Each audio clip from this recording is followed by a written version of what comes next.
Gulfgate is an older established area here in Sarasota. It is so well loved just because of its charm. It just had that old Florida feel. And then also the location. It's a great location, close to the beaches, close to downtown Sarasota. So a lot of people love it and find it very charming. But did you know that not all golf gates are created equal? So we have a general golf gate area, but there's some other neighborhoods that are called golf gate as well, or include golf gate in the name. And so sometimes it can get a little confusing for folks, especially when you're looking up things online. So I want to clarify all those misconceptions or confusions here in today's video. So I want to go through some of the main golf gate neighborhoods here in the Sarasota area. Hi, I'm Jill Thomas, and each week I bring new videos about what it's like to live here in the beautiful Sunshine State, and then of course talk about the Sarasota area and then real estate. So if making a move, coming or going from the area has been something that you're thinking about, then this might be a good channel for you to follow. So subscribe, hit the notification bell,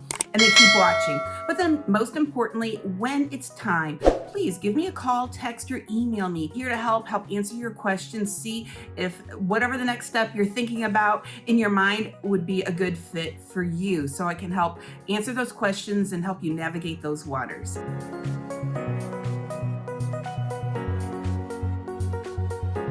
Okay, let's just jump into these golf gate neighborhoods. So number one, it's the Golf Gate Community Association. The Golf Gate Community Association is just the big general golf gate area that you might see on a map. Sometimes you'll even see it like on Google Maps. It'll say Golf Gate Estates. So this is the area that we're talking about. It's quite large. There are about 1,500 homes here. Now this area is just west of Beneva, and it's just north and south of Golf Gate Drive that runs east and west. And when you pull onto Golf Gate Drive off of Beneva, right down your left is the big Golf Gate Library. So if you see that on a map, you know you're in the right area. This is the area that we're talking about. Now, if you go to the website for Golf Gate, and I'll put the link below, but it's ggca.us.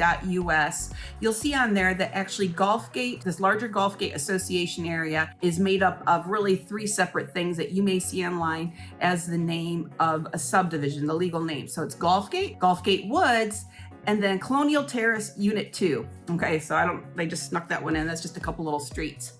So it's all those communities mushed together. That's the larger Golf Gate area. Now within that, and you'll see this on the website if you go there, that community is broken down into 15 units. And most larger subdivisions are like this. They break it down into different little segments or maybe phases. It could be like how it was built. So sometimes each separate unit might have different rules or regulations from one to the other. Like they might just be slightly different. Generally speaking, all the rules are the same, but every so often you might see something a little different from one unit to the next. Now, if you're really interested, you can go on there and check it out. And if you go to that website, you're going to see some information down below, but that really look in the upper left-hand corner, you got those little lines for the menu, and there's more details there. But anyway, like in one unit, I saw that they're required to have the tile roof instead of just an asphalt roof, but I think in other areas you can have an asphalt roof. So that's like an example of a difference that you might see from one unit to the other in terms of rules there in the Golf Gate. The annual dues are only $75 a year, but keep in mind there's no major amenities, there's no swimming pool or playground or anything like that. It's just probably to maintain common areas. I saw on their website that they have like a security team, so maybe there's going to be some miscellaneous expenses involved with some of the things that they have to handle within the community. But $75 a year, isn't going to break the bank. So that's very affordable. Okay, so let's talk about the homes for a bit. All of these homes were built in the 60s. There's a few that maybe were in the 70s as well, but we're talking 1960s, that mid-century feel. You can see a lot of terrazzo floors are underneath the carpet or the tile that's there now. There's terrazzo underneath. So if you really like that, this could be a good neighborhood for you. Now keep in mind, a lot of the homes are just 2-bedroom, 2-bath. Not all of them, but a good percentage of them in comparison to other neighborhoods that you might see. There's still going to be some 3-2s or 4-2s. Sometimes in these areas too, like that second bathroom could be in a sort of different space. Like sometimes they're off the kitchen garage area. So you're going to see some very unique floor plans in this area. So some of the homes are smaller, 1,000 or so square feet in that range, but even some of the 2 bedrooms are even larger, 1,600 or so. And then of course the 3-2s, 4-2s, you can get larger as well. One thing I do like about these older neighborhoods are the lot sizes. Some of these lots, 10, 14,000 square feet. Some of them are still a little smaller, 8 or 9, but you can get sometimes a lot with a really nice size. So that's definitely an advantage to being in an older neighborhood like this. Now, let me just talk about that real quick, the square footage of a lot. When I have people come down from up north, especially in the last month or so, people are like, Jill, I don't know what that means if you say 10,000 square feet or 8,000. Where I come from, we say it's a 1/4 acre or half an acre. Well, here, I think we just say more square footage of the lot. So to put it in perspective, a 10,000 square foot lot is just below a 1/4 of an acre. And I think maybe part of the reason why we don't talk about it in terms of the size of the acre versus the square feet is because some of our lots here are a lot smaller, especially with new construction. So if you have a 7,000 square foot lot, it sounds kind of lame to say it's 0.16 of an acre, the size of this lot. So it sounds sort of awkward, or I don't know, just makes it sound really small. 7,000 square feet just sounds a little bit more substantial, even though it really isn't. So keep that in mind. So 10,000 square feet is just below a 1/4 of an acre.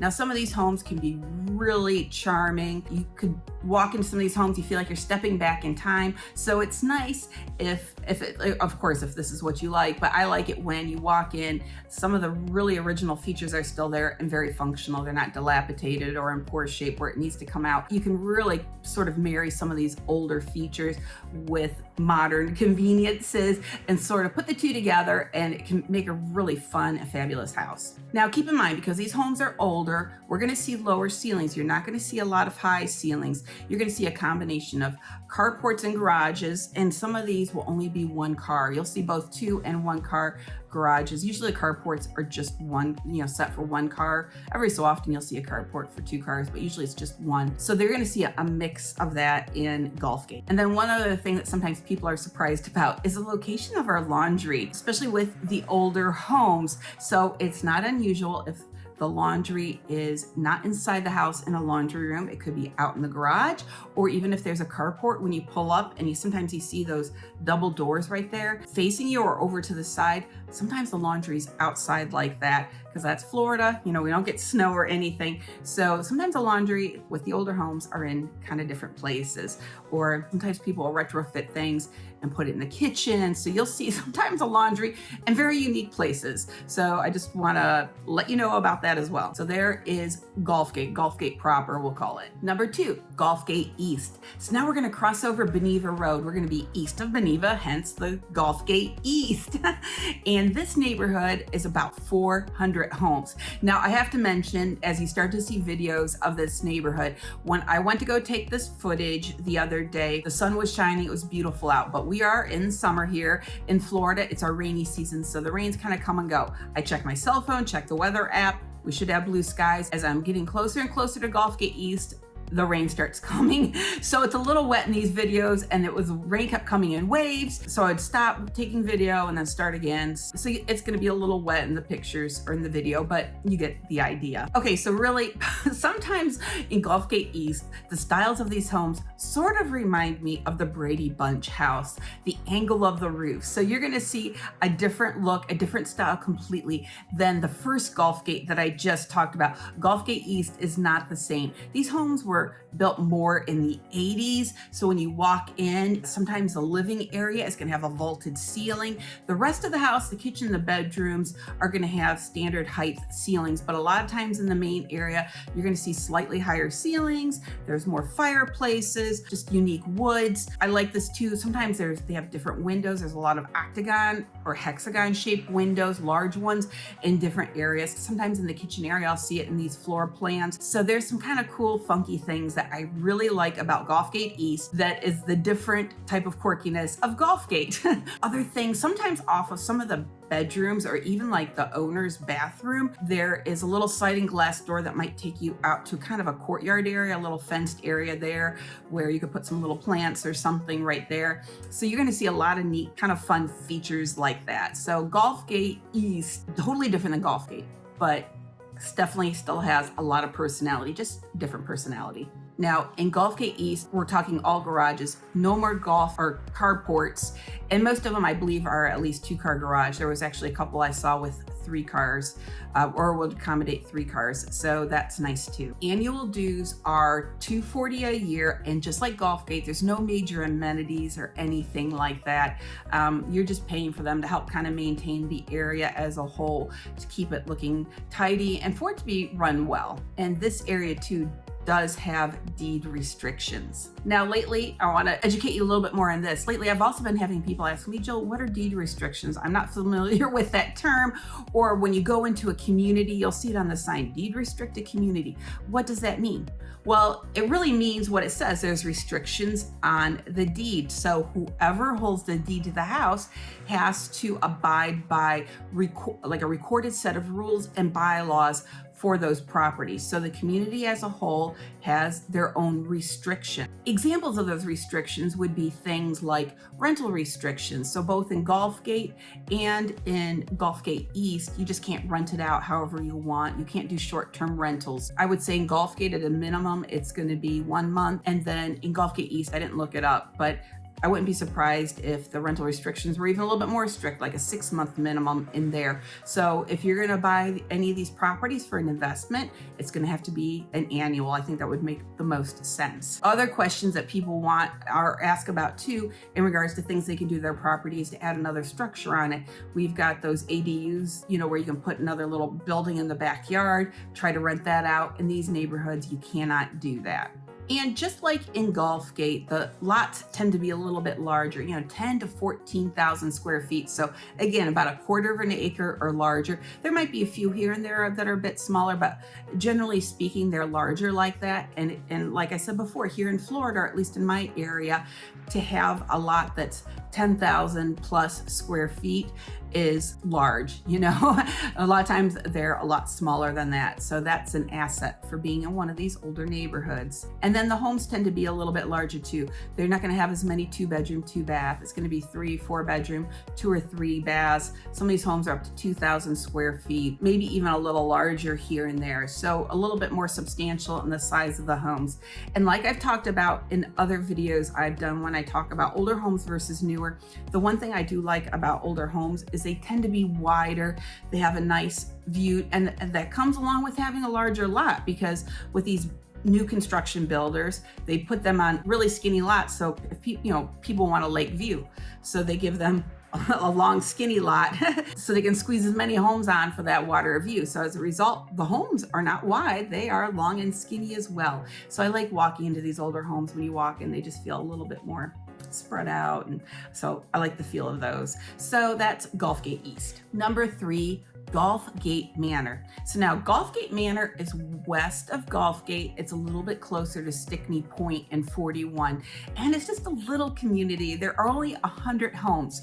But now these homes were also built more in the 60s, and they're gonna look a lot more like the first Golfgate neighborhood we talked about, with one exception. All of these homes have carports. Now, I did see that some of them looked like they were garages, but it's not uncommon, if the association allows, for some of the owners to enclose that carport and make it more functional, like a garage, where they can add a garage door and maybe close off the one side of the carport. So if you do see a garage in there, most likely it was a carport to begin with. After a while, you can kind of spot those things out, and you can kind of recognize that pretty easily even from the street. So that's different with that. Now these homes are a little bit smaller, the lots are a little bit smaller. But here's one thing that's really, really unique about this community, Golfgate Manor.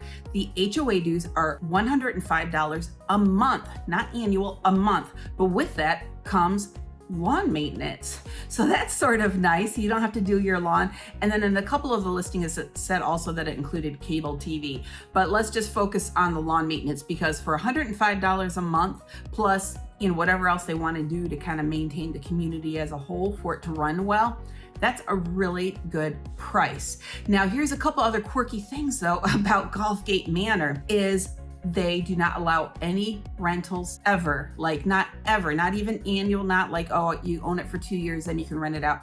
No rentals at all. And they don't allow swimming pools. So you cannot put a swimming pool in your backyard. Now, please know that these two rules here are very unusual. We don't see that a whole lot where it's just no to both. And then to have both of them in the same neighborhood is kind of very just unique. I was a little surprised myself when I saw that, but just keep in mind. So when you see Gulfgate Manor, don't think, oh, this is Gulfgate, because the homes do look similar and you think, oh, this might be really a nice community to consider. It's not the same thing. Number 4, pros and cons. Now I want to share with you some pros and cons besides some of the things that I've addressed with the individual neighborhoods. There's a few things that are a little universal with all 3 of these communities. First of all, let's go through some of the pros. Like I kind of mentioned at the beginning, the location is so good because all 3 of these communities in very close proximity to Siesta Key Beach or some of the other beaches that we have just north and south to that, and then also to downtown Sarasota. And then if you head east, I-75 isn't too far away. So if you need to commute a lot or just hop on 75 quite often, it's not very far from you. So I like that. The location is really, really nice. Homes with character. Now I know I already kind of mentioned it, but I think that that's what the appeal is, or a good part of the appeal with these neighborhoods, that they're kind of quirky. There's some really fun features about it. You just go, oh man, I haven't seen this for a long time, or maybe you've never seen some of these things at all. Like I said before, you could see terrazzo in Gulfgate and Gulfgate Manor. That wouldn't be unusual. And then in Gulfgate East, they have their own personality too. So now if you're not into quirky things, then none of these neighborhoods might be a good fit for you. So it could be a con. But if you're into quirky, into something interesting, these areas might be a really, really good fit for you. Another pro is low carrying costs. Like I mentioned, the HOA dues are pretty reasonable. And even with Gulfgate Manor paying $105 a month, that is really, really good for getting your lawn maintenance done. So I like that. There's no CDD fees or anything like that in these neighborhoods. And then the final thing I want to mention to you is flood zone. These communities are not known for being in flood zones. Now, of course, we always want to double, triple check those things, but most of these properties are going to be in flood zone X, which is the lowest rating. That's like the most safe, least risky flood zone that you could be in. So you're going to see flood zone X or X-500 or something like that. So that's a good thing too. So low carrying costs, fun, quirky area, great location, and then low risk for flooding. Okay, now let's talk about the cons. We've got to be realistic, right? Okay, first, these homes are older.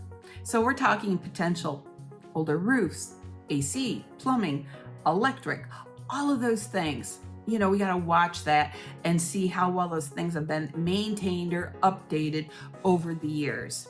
Now we're going to continue on with this older home theme really throughout all of this. I'm sort of breaking it down a little bit. The next con is I see a lot of do-it-yourself things in these older homes over time, especially even from multiple owners. And so sometimes do-it-yourself things are done well, and sometimes it's very obvious that somebody else did it. Sometimes in photos you go, oh man, look, they got the original cabinets. I think those are kind of cool looking. Oh, I love the color. And you go in and it looks like a child painted it with their with a paintbrush. So the quality isn't always done really well. So we do see a lot of do-it-yourself things. And of course, painting and stuff is one thing. If somebody's trying to do electric work and plumbing and rig things up, that's a whole nother animal that could be obviously dangerous. And that needs to be rectified whether the seller does it or after you purchase it. So you want to be very careful with all the do-it-yourself projects out there. Also, we got to talk about homeowners insurance. So here in the state of Florida, these insurance companies are really cracking down on the condition of homes and whether or not they're going to give you coverage, especially when it comes to those roofs. So even if a roof is really sound, free of leaks, it's in good shape, there could be some life left on it. If the insurance company thinks it's too old, they're not going to give you coverage. So we want to be really careful with that and watch that. So a roof could be 14, 15, 16 years old, and the inspector says, no, it's in great shape. It still could be a challenge for you to get coverage or get coverage at good rates. So we want to watch that. That's a very big deal right now here in the state of Florida. Now, last fall, I did get a new roof on my house, and I was able to, after I put the new roof on, you get a wind mitigation report. I got a new 4-point inspection. So I gave it to my insurance agent, and he said, oh, great. Yep, we can drop your rate now because you've got this new roof. Well, then a couple weeks ago, insurance agent contacts me and says, hey, guess what? Your carrier's pulling out of Florida. Or actually another insurance agent told me, I think they were going bankrupt or going belly up. So I decided just to really shop around. So I've got a new carrier now. And next week, an inspector is coming out to look at my house. Even though they have the wind mitigation report, they have the 4-point inspection. Not only are they going to double check and look at the roof and look at the electric, they're going to go through the whole house and take photos of the walls, the ceilings, under all the sinks, everything. So they really do mean business when it comes to this insurance. So I want to warn you on that. It is just not just an easy peasy, just call them up and pay whatever, write a check, and then you've got your insurance. There might be some other steps you're going to have to jump through. Okay, so what do you think of the Gulfgate area? Is it a good fit for you? Did I have you hooked at first? And then when we talked about some of the cons where you're like, whoa, whoa, whoa, like this might be too much for me, or are you still intrigued? And then also, if you are already familiar with the Gulfgate area and some of these older communities in Sarasota, was there something I forgot to share, whether it's good or negative? If so, put it in the comments below, because I don't want to miss out on anything for people to understand what these communities are like. Now, as always, if there truly is something that you need, please give me a call, text, or email me. I'm happy to help in whatever way I can. And just like I said, I want you to make good decisions for yourself. Thank you so much for watching. I appreciate your time. Have a great day.